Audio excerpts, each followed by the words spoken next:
Well, hello friends and welcome to another video. This one might look a little different, but don't worry, it's still green and white.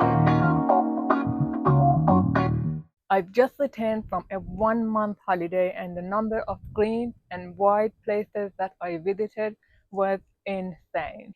This video is a summary of the trip. I will make separate videos diving deeper into the highlights of the trip later on.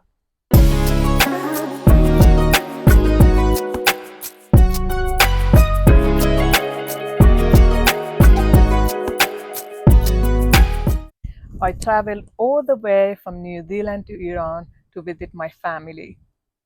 Let's start from the very beginning. Changi Airport in Singapore.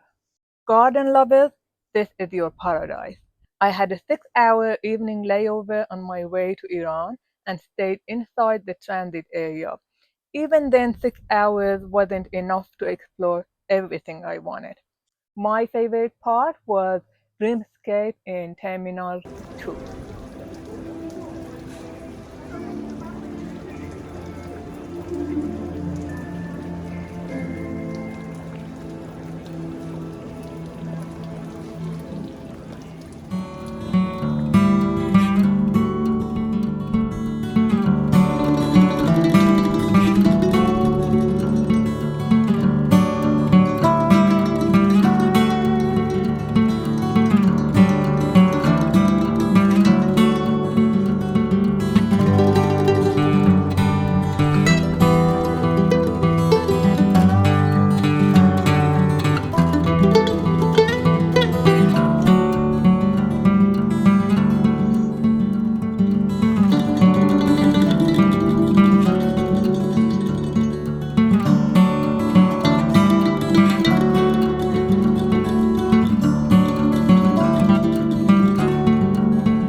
And my second favorite was Enchanted Garden, also in Terminal 2.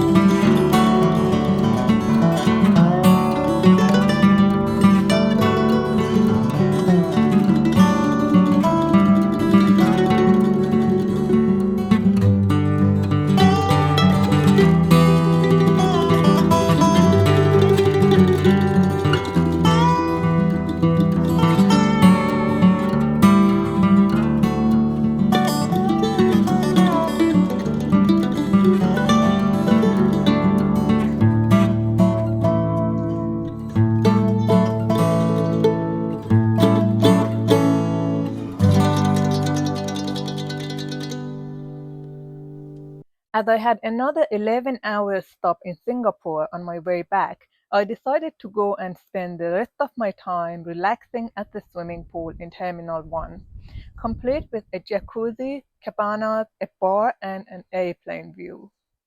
Now, this is not all I want to share about Changi Airport and Singapore.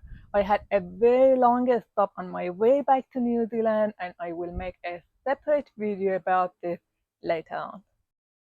Next stop, Istanbul. I had a 12-hour stop in Istanbul and I was eligible for a free tour Istanbul by Turkish Airlines. So if you're flying with Turkish Airlines and your stop is between 6 hours and 24 hours, you can take advantage of this free tour. We visited the Blue Mosque, Hippodrome, Egyptian obelisk, Serpentine column, Topkapi Palace, Grand Bazaar, and even went on a short cruise. Breakfast and lunch were included. Now, this was not the most in-depth tour that you can take in Istanbul, but for a free tour, it was amazing.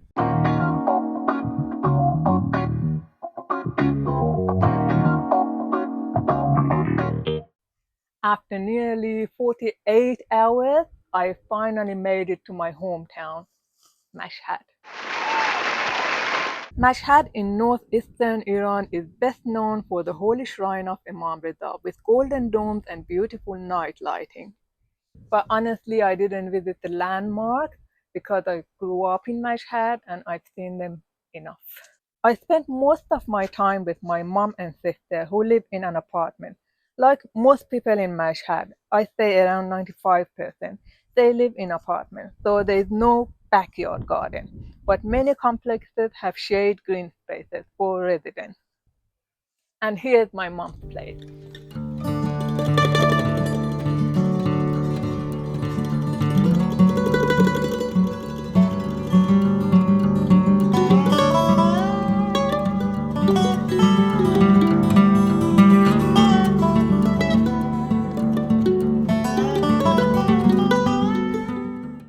Mashhad is a mix of modern and historic with a surprising amount of greenery. If I want to say something about Mashhad that makes it unique is the number of uh, street art, ornaments, and monuments.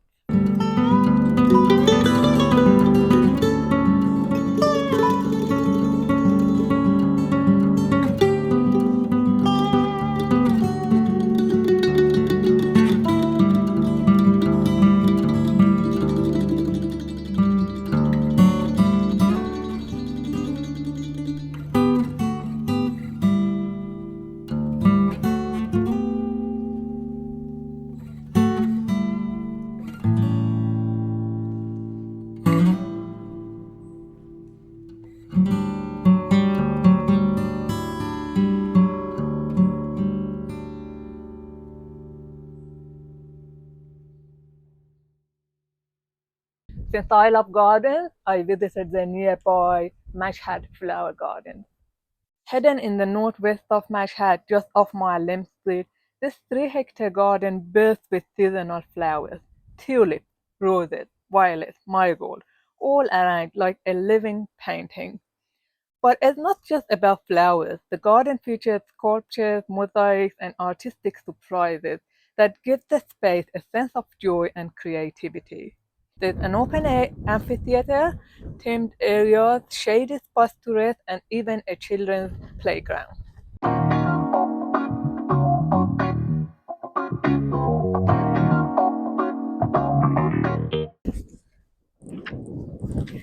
Not a very good idea to film in this wind. Sorry, I had to change my green background. It was way too windy outside. Now back to the video.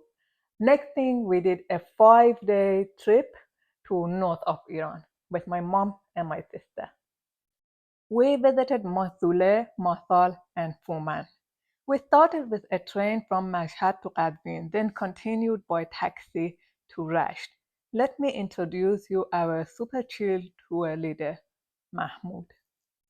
My favorite part of the trip, Mosul. Masule is a misty mountain village in Gilan province, known for its unique architecture. The roof of one house is the courtyard of another. No cars are allowed, making it a peaceful, timeless space.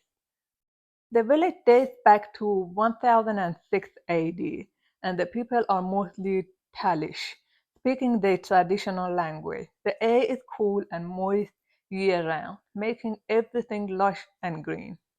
Masule feels like a painting, from wooden balconies to colorful local crafts. And next up was Masal. Nestled in the Talish Mountains, Masal is like Switzerland with Persian soul.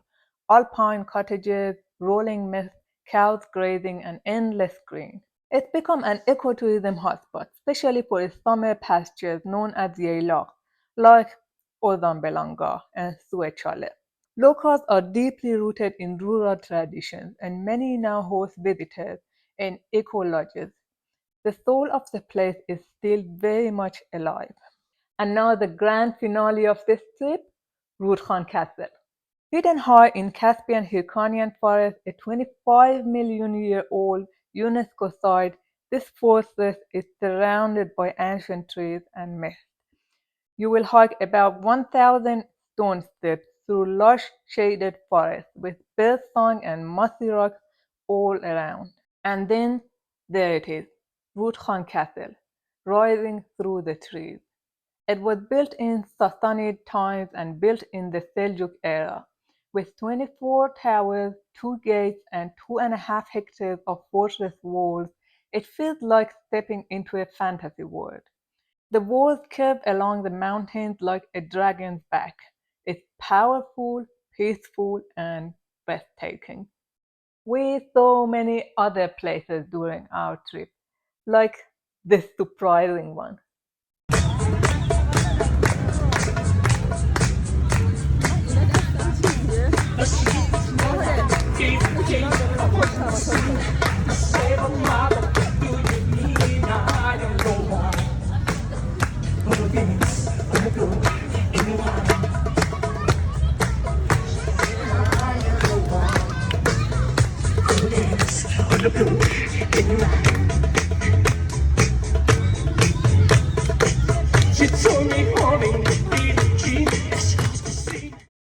There is so much more to share, but I don't want to make this video too long. What was your favorite part? Which part would you like to see more of it? I'm definitely going to make more videos, but I'd like to hear your ideas. Leave a comment below and let me know. And as always, thank you very much for being with me until the end of this video.